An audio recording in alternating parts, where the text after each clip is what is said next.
ఓపెనర్లు సాయి సుదర్శన్ గిల్ ఇప్పటికే చెరో 700+ రన్స్తో ఉండగా బట్లర్ ఖాతాలను 507 పరుగులున్నాయి. ఫైనల్లోనూ ఈ ముగ్గురు సత్తా చాటి అదరగొట్టాలను కోరుకుంటున్నారు. పేసర్లు రబాడా, సిరాజ్ కొత్త బంతితో ఇబ్బంది పెడుతున్నారు. కానీ ఆర్సీబీ బ్యాటర్ల ఊచ కోతను అడ్డుకోవాలంటే బౌలింగ్ విభాగం తగిన వ్యూహంతో బరిలోకి దిగాల్సిందే.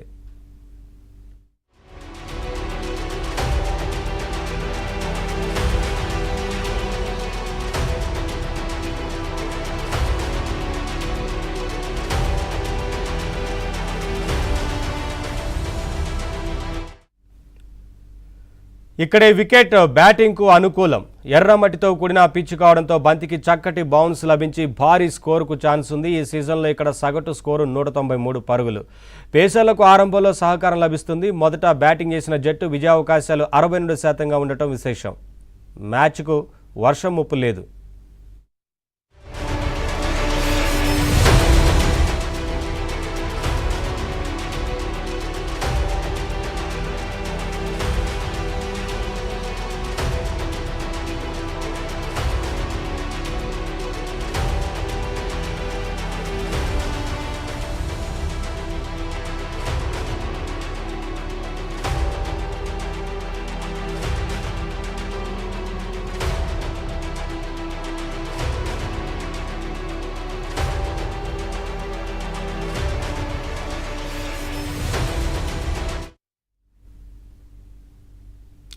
వాటి మ్యాచ్కి సంబంధించి మాట్లాడడానికి ప్రముఖ స్పోర్ట్స్ అనలిస్ట్ చంద్రశేఖర్ గారు లైవ్లో జాయిన్ అవుతున్నారు. అలాగే వై వెంకటేష్ గారు ఏపీ అండర్-23 టీమ్ మేనేజర్ జాయిన్ అవుతున్నారు.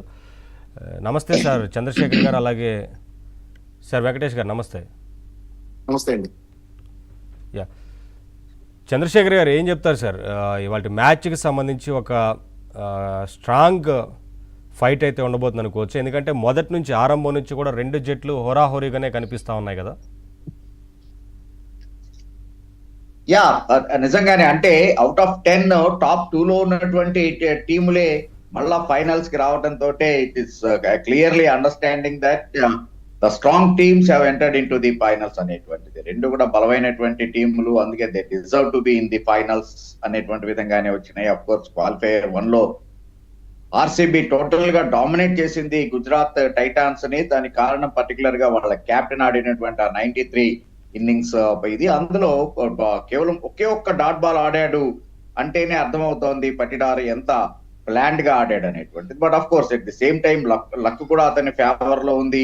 When he was on 14 and ఆ తర్వాత 20 మీద ఉన్నప్పుడు అతని క్యాచ్ల్ని జారవేడవడం గుజరాత్ టైటాన్స్ కి ఎంత దెబ్బ కొట్టింది అనేటువంటిది అర్థమైంది. బట్ దాని నుంచి బయటపడి ఆర్ఆర్ మీద అద్భుతమైనటువంటి విజయాన్ని సాధించి ఫైనల్స్ కి వచ్చింది. సో కాబట్టి ఓవరాల్ గా ఈ ఫైనల్స్ ని మనం గ్యారంటీ ఫర్ ది మనీ అని చెప్పేసి అని చెప్పుకోవచ్చు. రెండు టీంలు బలంగా ఉన్నాయి.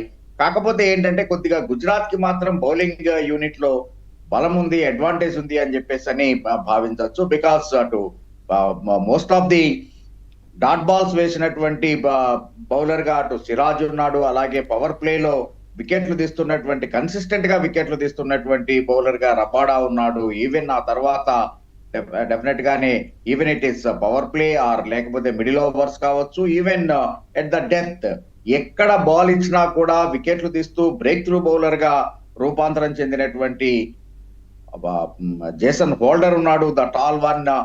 ఈవెన్ అలాగనే ప్రసిద్ కృష్ణ డెత్ ఓవర్స్ లో అద్భుతమైనటువంటి బౌలింగ్ చేసేటువంటిది. ఆ తర్వాత స్పిన్ యూనిట్ చూస్తే కూడా one of the best spinner in the world, particular గా T20 ఫార్మాట్ కి సంబంధించి అది రషీద్ ఖాన్ ఉన్నాడు. సో కాబట్టి ఈ రకంగా కంపేర్ చేసుకున్నప్పుడు somehow I have a feeling that Gujarat కి అటు ఆర్సీబీ కన్నా కూడా మంచి ఎడ్జ్ ఉంది, పర్టికులర్ గా బౌలింగ్ విషయంలో ఎడ్జ్ ఉంది అని చెప్పేసి చెప్పుకోవచ్చు. అలాగనే even if you look at the top 3 batters, అటు సాయి సుదర్శన్ అండ్ శుభ్మన్ గిల్ ఇద్దరు కూడా ఆరెంజ్ క్యాప్ రేస్ లో నెక్ టు నెక్ ఉన్నారు.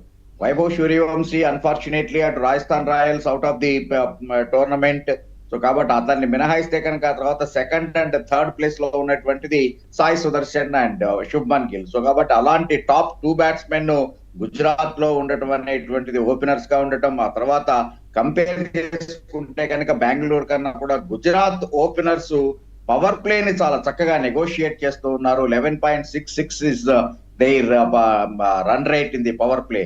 whereas if you look at RCB 9.86, so there is a lot of difference. ఆ 2 runs వేరియేషన్ అనేటువంటిది బ్యాట్స్మెన్ యొక్క confidence ని ఏ రకంగా ఎన్హాన్స్ చేస్తుంది అనేటువంటిది క్రికెట్ చూస్తున్నటువంటి ఫాలోవర్స్ అందరికీ తెలిసినటువంటిది. మనకి లెక్కల్లో కనుక గమనించినట్లయితే after all 2 runs per over అదో పెద్ద ఇదే, అంటే at the end of the 6 overs the difference will be 12 rounds అని చెప్పేసి అనుకోవచ్చు కాక, బట్ యాక్చువల్ గా at the end cricket is a psychological game. So కాబట్టి ఆ సైకలాజికల్ ఎడ్జ్ అనేటువంటిది గుజరాత్ కి ఉంటుంది కంపేర్ టు దట్ ఆర్సీబీ. అలాగనే ఆర్సీబీ విషయానికి వచ్చేటప్పటికి కోహ్లీకి 3 పార్ట్నర్లు మారారు ఇప్పుడున్నటువంటి ప్రజెంట్ వెంకటేష్ అయ్యర్ ని కలుపుకుంటే కనుక. సో కాబట్టి ఆ 3 పార్ట్నర్స్ లో ఎయిదర్ కోహ్లీ లాస్ట్ 2 matches ఈ సీజన్ లో అటు 2 matches back to back duck out అయినటువంటిది. అప్పుడు ఫిల్ సాల్ట్ నిలబడి ఆడాడు, ఆ తర్వాత బెథెల్ కొన్ని బ్యూటిఫుల్ క్యామినాక్స్ ఆడాడు, ఆ తర్వాత ఇప్పుడు వచ్చినటువంటి వెంకటేష్ అయ్యర్ కూడా కావాల్సినటువంటి పునాదిని వేసేటువంటి ఒక క్యామినాక్ ఆడుతున్నాడు. కానీ through out the power play ఆ 6 overs ని జాయింట్ గా ఆడుతున్నటువంటి ఇది ఓపెనర్లు ఆర్సీబీకి లేరు. If you look at the Gujarat Titans power play ని చాలా చక్కగా నెగోషియేట్ చేయగలుగుతూ ఉన్నారు. సో కాబట్టి ఇవి చాలా మైన్యువల్ డిఫరెన్సెస్ గా మనకి కనబడినా కూడా ఓవరాల్ గా ఒకటి హోమ్ గ్రౌండ్ అడ్వాంటేజ్ కావచ్చు, ఆ తర్వాత best of the power play బౌలర్లు ఉండటం కావచ్చు, even best of the openers negotiate చేయగలిగిన పవర్ ప్లే ని నెగోషియేట్ చేయగలిగినటువంటి ఇది కావచ్చు, even towards the end holder లాంటి ఒక హార్డ్ హిట్టింగ్ బ్యాటర్ వాళ్ళకి ఉండటం, రాహుల్ టెవాటియా లాంటి వాళ్ళు ఉండటం అనేటువంటిది కావచ్చు. అదే బెంగళూరు విషయానికి వచ్చేటప్పటికి Tim David is not in that form. Towards the second half of the tournament Tim David discuss చేద్దాం సార్, టీం బలాబలాల గురించి కూడా డిస్కస్ చేద్దాం సార్. ఒకసారి వెంకటేష్ గారు ఓవరాల్ గా గుజరాత్ కొంచెం ఎడ్జ్ ఉందేమో అనుకోవచ్చు, but it will be a good fight and guarantee for the money. ఒకసారి వెంకటేష్ గారితో కూడా మాట్లాడతాను. సార్ వెంకటేష్ గారు, 2 టీంలు కూడా స్ట్రాంగ్గా కనిపిస్తున్నాయి. ఏదైతే సీజన్ ఆరంభం నుంచి కూడా 2 టీమ్స్ స్ట్రాంగ్గా కనిపిస్తున్నాయి. ఒకవైపున బౌలింగ్ బ్యాటింగ్ విభాగంలో కూడా బలంగా ఉన్నాయి. సో ఇవాళ పోరు కొంత హోరాహోరీగానే ఉండబోతుంది అనుకోవచ్చా, లేదంటే హోమ్ గ్రౌండ్ కాబట్టి కొంత గుజరాత్ టైటాన్స్కి ఎక్కువగా కలిసి వచ్చే అవకాశం ఉంటుందంటారా? ఏం చెప్తారు సార్? మీరు కలిసి వచ్చే పొజిషన్ ఎందుకంటే 2 కూడా చాలా స్ట్రాంగ్ ఉన్నాయి, బ్యాటింగ్ లైనప్ అవనివ్వండి, బౌలింగ్ లైనప్. ఎందుకంటే టోటల్ సుదర్శన్ కానీ గిల్ కానీ అక్కడ 700 రన్స్ పోతున్నారు. అలాగే కోహ్లీ ఇక్కడ 600, రజత్ పాటీదార్ కానీ లేకపోతే పడిక్కల్ కానీ అందరూ వెంకటేష్ అయ్యర్ అందరూ కూడా ఫుల్ ఫామ్ లో ఉన్నారు. సో 2 ఈక్వల్ గా ఉన్నాయి టీం. కాకపోతే ఏంటంటే సో ఆల్మోస్ట్ ఒక క్వాలిఫైర్ మ్యాచెస్ లోని ఎప్పుడైతే వీళ్ళు ఫస్ట్ మ్యాచ్ ఏదైతే వీళ్ళ మీద అయితే విన్ అయ్యారు 2-1 ఇప్పుడు ఉన్నారు. ఎందుకంటే ఈ ఐపీఎల్ లో యాక్చువల్ ఆడింది వీళ్ళిద్దరు కూడా 3 మ్యాచ్లు టోటల్ ఆడారు. సో 2-1 అనేది ఆల్రెడీ ఆర్సీబీ లీడ్ చేస్తుంది కాబట్టి సో ఆర్సీబీకి ఎక్కువ ఛాన్సెస్ కనబడుతున్నాయి. ఎందుకంటే వాళ్ళు ఆల్మోస్ట్ మ్యాచ్ లో కూడా చాలా ఫెయిల్ అయ్యారు. ఎందుకంటే సుదర్శన్ అండ్ గిల్ ఫెయిల్ అవుతుంటే టోటల్ కొలాప్స్ అయింది. సో ఈ మ్యాచ్ అయితే క్వాలిఫైర్ లో సో అయితే ఛాన్సెస్ అయితే ఎక్కువ ఆర్సీబీకి ఎక్కువ, ఎందుకంటే ఫేవర్ గా కనబడుతుంది. సో సెకండ్ టైటిల్ విన్ అవడానికి అయితే ఆర్సీబీకి ఎక్కువ ఛాన్సెస్ కనబడదు. బట్ కాకపోతే మొన్న మ్యాచ్ లోని మన రాజస్థాన్ రాయల్స్ మ్యాచ్ చూస్తుంటే సుదర్శన్ గాని గిల్ గాని ఓపెనింగ్ పార్ట్నర్షిప్ చూస్తుంటే సిచ్యుయేషన్ చాలా ఫుల్ ఫామ్ లో ఉన్నారు. సో బట్లర్ కూడా ఫుల్ ఫామ్ లో ఉన్నాడు. ఎందుకంటే ఇద్దరు కూడా 700 కొట్టడం కాకుండా బట్లర్ కూడా 500 స్కోర్ తోటి ఫుల్ ఫామ్ లో అయితే ఉన్నారు. తేవతే గానీ వాషింగ్టన్ అందరూ కూడా. సో కాకపోతే అంటే బౌలింగ్ డిపార్ట్మెంట్ రాబోసరికి సార్ చెప్పాడు భువనేశ్వర్ అనేది ఫుల్ ఫామ్ లో ఉన్నాడు. సో అలాగే హెజిల్వుడ్ కూడా 13 వికెట్లతో మంచి ఫామ్ లో ఉన్నారు. సో బౌలింగ్ డిపార్ట్మెంట్ చూసుకుంటారు. అలాగే కృణాల్ పాండ్యా కూడా మంచి బ్యాటింగ్ చేస్తున్నారు, మంచి ఆల్రౌండర్ గా కూడా బౌలింగ్ కానీ బ్యాటింగ్ కానీ చాలా బాగా చేస్తున్నారు. కాబట్టి సో ఈ టీం అయితే ఈక్వల్ గా పొజిషన్ ఉన్నది. జీటీ సైడ్ రాబోసరికి రబాడా గానీ సిరాజ్ గానీ హోల్డర్ గానీ అందరూ కూడా మంచి ఫామ్ లో ఉన్నారు. సో టోటల్ టీం అయితే మొత్తం మంచి పొజిషన్ లో ఉంటుంది. ఏదైతే ఫస్ట్ బ్యాటింగ్ చేస్తుందో 100% టాస్ గెలిస్తే ఎవరైతే ఫస్ట్ బ్యాట్ చేస్తారో వాళ్ళైతే 250 కొట్టడానికి కూడా ఛాన్సెస్ కనబడతాయి. ఇప్పుడు 250 కొడితేనే కానీ మ్యాచెస్ అని పొజిషన్ గా కనబడలేదు. ఐపీఎల్ సిచ్యువేషన్ అంతా చూస్తున్నాం, 250 కూడా ఈజీగా చేసే పొజిషన్ కనబడుతుంది. సో ఏదైతే మీరు చెప్పారో రెడ్ సాయిల్ అని చెప్తున్నారు. సో బ్యాటింగ్ అనేది ఫుల్ ఫేవర్ చేస్తుంది కాబట్టి 100% 250 అబోవ్ ఫస్ట్ బ్యాట్ అయితే ఎవరు చేస్తారో వాళ్ళకే ఛాన్సెస్ ఎక్కువ కనబడుతుంది. సో టీం అయితే మాత్రం 2 ఈక్వల్ గా ఉన్నాయి. ఛాన్సెస్ అయితే రెండిట్లో ఎవరు గెలుస్తారు అనేది, సెకండ్ టైటిల్ ఎవరు తీసుకెళ్తారు అనేది మనం అయితే చెప్పడానికి అయితే పొజిషన్. కాకపోతే ఫేవర్ అయితే మాత్రం ఆర్సీబీ ఎక్కువ ఉంది. ఎందుకంటే ఆల్రెడీ ప్రీవియస్ మ్యాచ్ గెలుచున్నారు కాబట్టి వాళ్ళ మీద కాన్ఫిడెన్స్ లెవెల్స్ అయితే మాత్రం ఆర్సీబీకి చాలా ఎక్కువ ఉంటుంది. సో 100% సేమ్ టైం ఇక్కడ గుజరాత్ టైటాన్స్ కూడా లాస్ట్ మ్యాచ్ గెలిచే ఇప్పుడు ఫైనల్కి వచ్చారు కాబట్టి అక్కడ కొంత కాన్ఫిడెన్స్ అనేది బిల్డ్ అయింది అనుకోవచ్చు కదా. అంతకుముందు మ్యాచ్లో ఆర్సీబీతో ఓటమి పాలైనా జనరల్లీ మనకి ఐపీఎల్లో ఎప్పుడు ఏ మ్యాచ్ ఎలా జరుగుతుందో లాస్ట్ వరకు చెప్పలేం కాబట్టి లాస్ట్ మ్యాచ్ కూడా విన్ అయ్యారు కాబట్టి ఆ కాన్ఫిడెన్స్ కూడా ఉంటుంది కదా గుజరాత్ టైటాన్స్లో కూడా. మీరు అన్నట్లు ఆర్సీబీ గుజరాత్తోని ఫైట్లో గెలిచారు ఓకే, లాస్ట్ మ్యాచ్లో మాత్రం గుజరాత్ గెలిచింది కదా అనేది. ఎస్, గుజరాత్ కూడా ఫుల్ గెలిచే ఫైనల్కి వచ్చారు కదా. శుభ్మన్ గిల్ కానీ సుదర్శన్ గానీ ఫుల్ ఫామ్ లో ఉన్నారు. ఎందుకంటే వాళ్ళిద్దరు కూడా 700 స్కోర్ కొట్టున్నారంటే ఆల్మోస్ట్ అది ఎంత ఫామ్ లో ఉన్నారని మనం అర్థం చేసుకోవాలి. అలా బట్లర్ కూడా మంచి ఫామ్ లో ఉన్నారు. సో కాకపోతే సిచ్యుయేషన్ పొజిషన్ బట్టి మీరు చెప్పినట్టుగా లాస్ట్ టైం చూస్తుంటే ఆర్సీబీకి సిచ్యుయేషన్ కి జీటీకి సిచ్యుయేషన్ ఏంటంటే జీటీ ఎప్పుడైతే స్టార్టింగ్ ఓపెనర్స్ ఏమైనా ఫెయిల్ అవుతే మాత్రం కొంచెం మళ్ళీ వాళ్ళు కంబ్యాక్ అవ్వడం కొంచెం కష్టంగా కనబడుతుంది. బట్ ఆర్సీబీకి అలా కనబడట్లేదు. సో ఓపెనర్స్ ఇదైనా కూడా నెక్స్ట్ ఎవరో ఒకరు పటిదార్ కానీ లేకపోతే టిమ్ డేవిడ్ కానీ లేకపోతే రొనాల్డ్ పాండే ఎవరో ఒకరు అనేది మ్యాచ్ అనేది బ్యాక్ తీసుకురావాల్సింది. సో బ్యాటింగ్ సిచ్యుయేషన్ స్ట్రెంత్ బట్టి చూస్తుంటే మాత్రం ఆర్సీబీకి ఎక్కువ మంచి ఛాన్సెస్ ఎక్కువ కనబడుతున్నాయి. ఆ జీటీకి బ్యాటింగ్ లైనప్ అనేది మనం సిచ్యుయేషన్ చూసుకుంటే వాషింగ్టన్ కూడా వచ్చే పొజిషన్కి వచ్చేస్తుంది. సో బట్ ఏంటంటే ఓపెనర్స్ మీద బేస్ అయిపోయి ఉన్నది. జీటీ కంప్లీట్ గా ఓపెనర్స్ మీద ఎక్కువ బేస్ అయిపోయింది. బట్ అలాగా ఆర్సీబీ చూస్తుంటే ఓపెనర్స్ పటిదార్ బాగా ఆడుతున్నాడు. సార్ చెప్పినట్టుగా టిమ్ డేవిడ్ కొంచెం ఫామ్ లో లేడు. కాకపోతే మాత్రం అతను కూడా మంచి ఫామ్ లోకి వస్తే ఛాన్సెస్ ఉన్నాయి. రొనాల్డ్ పాండే కూడా బాగా ఆడుతున్నాడు. సో ఒక 60-40% కోసం నేను మాట ఈక్వల్ 50-50 అయితే చెప్పలేను. ఆర్సీబీకి కొంచెం ఛాన్సెస్ కొంచెం ఎక్కువ ఉన్నమాట. ఎందుకంటే రవాడా మంచి ఫామ్ లో ఉన్నాడు. 28 వికెట్స్ తోటి హైయెస్ట్ వికెట్ టేకర్. సో రవాడా కూడా మంచి ఫుల్ ఫామ్ లో ఉన్నాడు. సిరాజ్ కూడా 18 వికెట్లతో మంచి ఫామ్ లో ఉన్నాడు. అలాగే హోల్డర్ కూడా 17 వికెట్స్ తోటి. అంటే ఫాస్ట్ బౌలింగ్ లైనప్ అయితే మాత్రం జీటీకి అయితే చాలా మంచి పొజిషన్. అందులో రషీద్ అనేది ఫామ్ లో లేకపోయినా రషీద్ క్లిక్ అయ్యాడు అనుకోండి, మళ్ళీ రషీద్ కూడా టర్న్ చేసి కూడా మంచి బాగుంటుంది. సో ఛాన్సెస్ అయితే మాత్రం ఎక్కువ ఆర్సీబీకి 55-45 తీసుకున్నాం మనం. సో ఛాన్సెస్ అయితే ఎక్కువ కనబడుతుంది. కాకపోతే ఇక్కడ టాస్ అనేది కూడా ఇంపార్టెంట్ అవుతుంది. ఎందుకంటే మీరు అన్నట్టుగా జీటీ హోమ్ గ్రౌండ్ అయినా సో టాస్ అనేది ఇంపార్టెంట్. టాస్ ఎవరికి హోమ్ గ్రౌండ్ లో ఎక్కువ మ్యాచ్లు ఆడిన ఎక్స్పీరియన్స్ ఉంటుంది కదా, పిచ్ కండిషన్స్ ఎక్కువగా తెలుస్తాయి కదా అనేది, ఆ బలం కొంత అదనంగా గుజరాత్ టైటాన్స్ కే ఉంటుంది కదా అనేది. మీకు ఐపీఎల్ లోని 20 ఓవర్స్ లోని ఏంటంటే వికెట్ పొజిషన్ అనేది ఏ సిచ్యుయేషన్ లేదండి. అంతే ఎవరి డే అనేది ఆ డే ఎవరిదైతే వాళ్ళ స్కోర్ పొజిషన్ ఉంది. ఎందుకంటే నాకైతే ఆశ్చర్యం అనిపించట్లేదు 300 స్కోర్ కూడా చేరడంలో ఏం డిఫరెన్స్ అనిపించట్లేదు నాకు.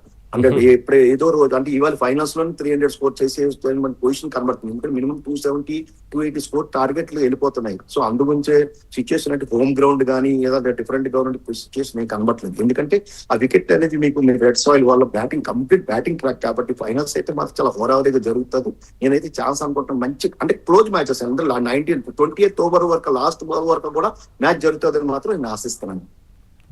చిన్న బ్రేక్ వెళ్దాం సార్. బ్రేక్ తర్వాత డిస్కషన్ కంటిన్యూ చేద్దాం. చిన్న బ్రేక్ తీసుకుందాం. చూస్తున్నాండి ఏబిఎన్.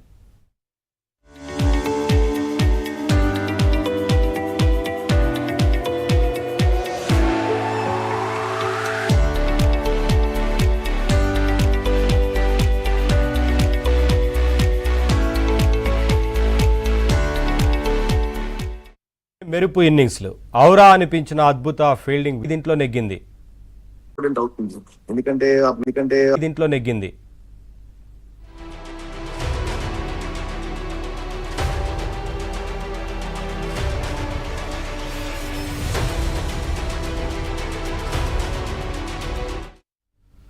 వరుసగా రెండో టైటిల్ను పట్టేసేందుకు ఆర్సీబీ పూర్తి ఆత్మవిశ్వాసంతో సిద్ధంగా ఉంది. ఈ నేపథ్యంలో జట్టు మళ్లీ గుజరాత్తోనే తలపడబోతోంది. తొలి క్వాలిఫైర్లో ఆర్సీబీ బౌలర్లు టైటాన్స్ బ్యాటర్లను ఆటాడుకున్నారు.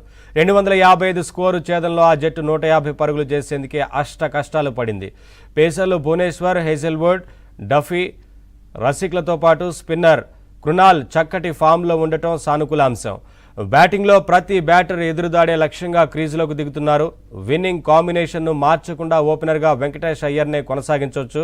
విరాట్ కోహ్లీ, దేవదత్, రజత్, కృణాల్ అలాగే డేవిడ్, జితేష్లతో బ్యాటింగ్ విభాగం అత్యంత పటిష్టంగా కనిపిస్తోంది. కీలక పోరులో వీరిని టైటాన్స్ బౌలర్లు ఏ మేరకు అడ్డుకుంటారో చూడాలి.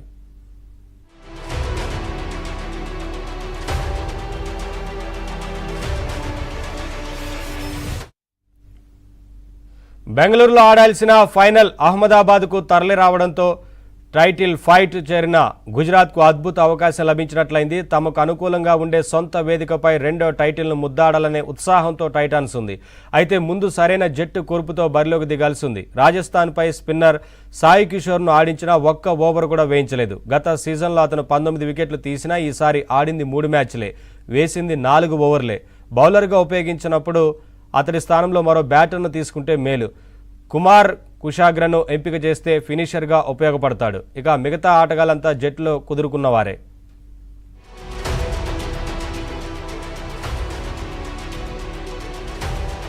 years నా ఎంపైరింగ్ కెరియర్ లో కూడా ఇలాంటి డిస్మిసల్స్ ని నేను చూడలేదు. కేవలం లా బుక్ లో చదువుకోవటం, ఎగ్జామ్ లో ఆ లాని రాయటమే కానీ ప్రాక్టికల్ గా దీన్ని చూడటం అనేటువంటిది ఈ ఐపీఎల్ లోనే జరిగింది.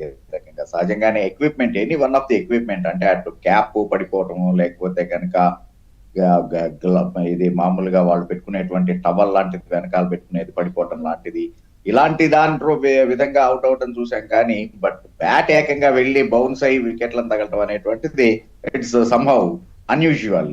సో దాని గురించి సహజంగానే ఇట్లాంటి మ్యాచ్ల్లో ఉండేటువంటి ఆ హ్యూమిడ్ కండిషన్స్ లో గ్లౌ కొంచెం వెట్ అయిపోవటం, దాంతో గ్రిప్ దొరక్కపోవటం అనేటువంటిది. అందుకనే మీరు చూస్తే కనుక ఈ మధ్య బ్యాట్స్మెన్ ఏకంగా అటు కేవలం డబుల్ గ్రిప్ కాదు, త్రిబుల్ గ్రిప్ కూడా వేసుకుంటూ ఆడటం అనేటువంటిది చూస్తూ ఉన్నాం మనం. సో కాబట్టి అట్లాంటిది దాని గురించి డెఫినెట్ గా ఒక అతను శ్రద్ధ తీసుకోవాల్సినటువంటి అవసరం ఉంది. ఏ రకమైనటువంటి దాన్ని మెటీరియల్ ని వాడాలి, గ్లవ్ ఎక్కువ చెమటని ఇదవకుండా అబ్జర్వ్ చేసేటువంటి విధంగా ఉండాలి అనేటువంటి. అందుకనే ఈవెన్ ఎంత స్లో ఓవర్ రేట్ ఉన్నా కూడా ఎంపైర్స్ బ్యాట్స్మెన్ గ్లవ్ మార్చుకుంటాను అంటే కనుక ఇమ్మీడియట్ గా అలౌ చేస్తున్నటువంటి రీజన్ అదే. ఆ 1 minute 2 minutes డిలే అవుతుంది అనేటువంటిది నాకు కూడా immediately the umpires will allow him to change the glove. ఎందుకంటే glove is the main instrument bat ని గ్రిప్ చేయటం కోసం అని. సో సాయి సుదర్శన్ డెఫినెట్ గా దాని మీద ఒక స్పెషల్ కేర్ చేసుకోవాల్సినటువంటి అవసరం ఉంది. ఐ థింక్ ఈ పాటికే దాని గురించి కొంత కేర్ తీసుకునే ఉండొచ్చు. కాకపోతే మనం వీడియోలో చూస్తున్నటువంటి ఆ రకంగా కేవలం టేపులు కట్టేసి ఫెవికాల్ డ్రాప్స్ చేసేసి ఆ రకమైనటువంటి పరిస్థితి ఉండదు. కానీ బట్ డెఫినెట్లీ ఆ పరిస్థితి ఉండదు. కానీ జనరల్ గా ఫన్నీ వేలో ఇక ఇలా చేయాలేమో అంటూ వస్తున్నాయి. అదే అనేటువంటి ఇప్పుడైతే వరుసగా 2 మ్యాచ్ల్లోనూ అట్లాంటి పరిస్థితి వచ్చిందో, ఈవెన్ యాక్చువల్ గా క్వాలిఫైర్ 1 లో కనుక అగెనిస్ట్ ఆర్సీబీ ఆ డిస్మిసల్ అవ్వకపోతే కనుక కాంట్ సే రిజల్ట్ ఇంకో రకంగా ఉండేటువంటిదేమో. అక్కడ అఫ్ కోర్స్ ఆర్సీబీకి 2 కలిసి వచ్చినాయి. ఒకటి పటిదార్ 14 మీద అలాగే 20 మీద ఉన్నప్పుడు అతని క్యాచ్ల్ని సునాయాసమైనటువంటి క్యాచ్ల్ని వదిలిపెట్టడం, దాంతో అతను 93 he went on bang bang వచ్చినటువంటి ఛాన్స్ ను ఉపయోగించుకొని ఆ తర్వాత ఇతను అన్ఫార్చునేట్లీ నేను అన్యూజువల్ వే హిట్ వికెట్ అవటం, ఈ 2 రిజల్ట్ ని తారుమారు చేసాయి. అదర్వైజ్ ఈవెన్ ఆ మ్యాచ్ లో కూడా స్టిల్ ఐ బిలీవ్ జీటీనే ఫేవరబుల్ గా ఉంది ఫస్ట్ స్టార్టింగ్ ని కనుక గమనించినట్లయితే. ఇప్పుడు వెంకటేష్ గారు మాట అన్నారు sir, batting Sai Sudarshan will take a special care on that. Venkatesh గారు మాట అన్నారు బ్యాటింగ్ లైనప్ విషయంలో. ఇక్కడ ఓపెనర్లు కనుక ఓపెనర్లే రాణిస్తున్నారు, ఆ తర్వాత ఫెయిల్ అయిన తర్వాత జీటీలో కొంత ఇబ్బందికరంగా మారింది అని. బట్లర్ వరకు బాగుంటుంది, కానీ ఆ తర్వాత బ్యాటింగ్ విషయంలో కొంత ఇబ్బందిగా మారుతుంది ఆ టీంకి అంటున్నారు. ఇందులో వాషింగ్టన్ రాణించాల్సిన అవసరం ఉంది కదా. వాషింగ్టన్ రాణించాలి, తెరాటియాస్ రాణించాలి. చంద్రశేఖర్ గారు చెప్పండి. గేమ్ ని ఇప్పుడు ఒక్కొక్కళ్ళు ఒక్కొక్కలాగా చూస్తారు. If you look at that, otherwise ఇప్పుడు నేను కనుక చూసేట్లయితే ఆర్సీబీ పవర్ ప్లే లోనే వికెట్లని కోల్పోతోంది. Either Kohli getting out early or his partner ఎవరున్నా కూడా. Even Venkatesh Iyer but for that SRS తో జరిగినటువంటి మ్యాచ్, ఇక్కడ ఉప్పల్ స్టేడియం లో జరిగినటువంటి మ్యాచ్ ని మినహాయిస్తే కనుక ఆ కావాల్సినటువంటి ఫౌండేషన్ ని వేయలేకపోతూ ఉన్నాడు అతన్ని టీం తోటి. దాంతో ఆటోమేటిక్ గా ఇంకొక ఎండ్ లో కోహ్లీ మీద బడ్డెన్ అనేటువంటిది పడుతూ ఉంది. ఆ తర్వాత దేవదత్ పడికల్ అనుకున్నటువంటి ఇదిలో కేవలం ఏదో ఒక క్యామీ ఇన్నింగ్స్ ఆడేసి వచ్చేసి గబగబా బ్యాంగ్ బ్యాంగ్ చేసి వెళ్ళిపోతున్నాడు, కానీ వికెట్ మీద నిలవట్లేదు. Even for that matter last match అతను చేసినటువంటి 15 మినహాయిస్తే కనుక జితేష్ శర్మ కూడా సేమ్ కేస్. సో అందుకని 2 టీముల్లోనూ ఆ రకంగానే ఉంది. బట్ కంపేర్ చేస్తే కనుక నేను డెఫినెట్ గా జీటీని ఎందుకు ఒప్పుకుంటాను అంటే కనుక ఇఫ్ యూ కంపేర్ ఇట్ అటు ఆర్సీబీ కన్నా కూడా గుజరాత్ ఓపెనర్స్ పవర్ ప్లే ని చాలా చక్కగా నెగోషియేట్ చేస్తూ ఉన్నారు. నో డౌట్ జోస్ బట్లర్ ఎప్పుడైతే ఒక 22-23 ఎడిషన్స్ లో ఉన్నటువంటి ఫామ్ అయితే ఇప్పుడు అతనికి లేదు. ఎందుకంటే ఈవెన్ లాస్ట్ వరల్డ్ కప్ లో కూడా అతను ఆ ఫామ్ లేదు. అందుకనే ఇంగ్లాండ్ అంత ఘోరంగా ఎగ్జిట్ అయింది వరల్డ్ కప్ నుంచి కూడా. సో కాబట్టి లాస్ట్ 2 years నుంచి he is not carrying that best of his form. But don't forget number 3 లో వస్తూ అటు దేవదత్ కన్నా కూడా ఇతను ఒక కన్సిస్టెన్సీ, ఒక స్టాండ్ అనేటువంటిది ఇస్తున్నాడు. వచ్చేసి ఇలాగా ఒక దేవదత్ పడికల్ లాగా ఒక 2 innings చాలా భారీ ఇన్నింగ్స్ ఆడేశాడు. ఆ తర్వాత ఓవరాల్ గా if you look at that all those 15 matches అతను చేసినటువంటి అతను స్ట్రైక్ రేట్ ఆ 2 మ్యాచ్లని కనుక మినహాయించినట్లయితే అతని యొక్క యావరేజ్ ని కనుక చూసినట్లయితే it is only 29.85. So if you compare it, అదే బట్లర్ విషయానికి వచ్చేటప్పటికి is average standing 35.78 or 79 something, closely that 36. So కాబట్టి ఆ కంపారిజన్ కన్సాలిడేషన్ కావాల్సినటువంటి నెంబర్ 3ని కనుక కంపేర్ చేసుకున్నట్లయితే బెంగళూరు కన్నా కూడా గుజరాత్ టైటాన్స్ కి ఆ కన్సాలిడేషన్ ఉంది బట్లర్ రూపంలో. ఈవెన్ ఆ తర్వాత మీరు చూసుకున్నట్లయితే కనుక అటు జేసన్ హోల్డర్ అలాగే రాహుల్ టెవాటియా దాకా కూడా బ్యాటింగ్ ఆడుతుంది. ఇందాక నేను చెప్పినట్టు జితేష్ శర్మ మీద can you depend on the same way what actually holder is executing at the down the order. So కాబట్టి ఈ కంపారిజన్స్ ని మనం చూసుకోవాల్సినట్టు. ఆన్ పేపర్ బెంగళూరు బౌలర్ల బ్యాట్స్మెన్ అందరూ కూడా చాలా బలంగా ఉన్నారు. బట్ అదే కనుక కంపేర్ చేసుకున్నట్లయితే కనుక గుజరాత్ బ్యాట్స్మెన్ ఇన్ఎక్స్పీరియన్స్డ్ అంత ఇదిగా లేరు అనేటువంటిది కాదు. On the day who is performing whole 2 months యొక్క ఈ ఐపీఎల్ త్రూ అవుట్ జర్నీని ఎవరు కన్సిస్టెన్సీని మెయింటైన్ చేస్తూ ఉన్నారు అనేటువంటిది చూసినట్లయితే డెఫినెట్ గా Gujarat has an upper hand. చిన్న బ్రేక్ వెళ్ళాం సార్. బ్రేక్ తర్వాత డిస్కషన్ కంటిన్యూ చేద్దాం. చిన్న బ్రేక్ తీసుకుందాం. చూస్తున్నాను ఏబిఎన్.